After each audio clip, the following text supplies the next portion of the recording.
ago, we suffered a tragedy that we could not have ever imagined and witnessed heroism that we will never forget.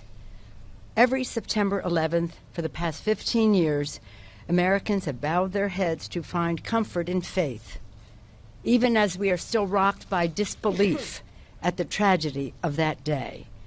As we humbly visit the sacred ground of 9/11 this year, we continue to marvel at the heroism of our first responders and the families who turned their grief into action to make America safer.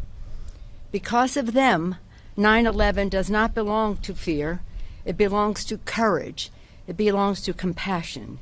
It belongs to the first responders and those who rushed into the smoke and up the stairs, to the passengers who charged up the aisle, to the men and women who stayed behind in the stricken buildings to help strangers to safety.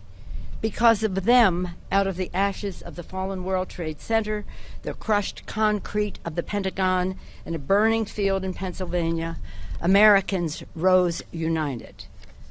As we salute all of those who died on 9/11, we must also salute those who have lost their lives in the years since. We must remember the ongoing struggles of the thousands of heroes who years later are stalked by devastating illnesses from their exposure to ground zero.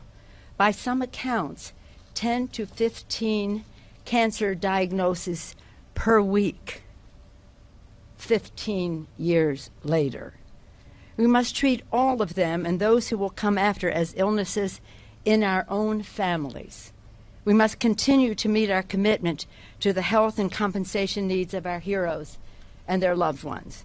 We will remember, and our prayers, comfort, and appreciation must exist for as long as our country shall exist. This is the legacy of 9/11 that we must pass down through the generations, the heroism and the resilience that are the soul of our nation. Let the memory of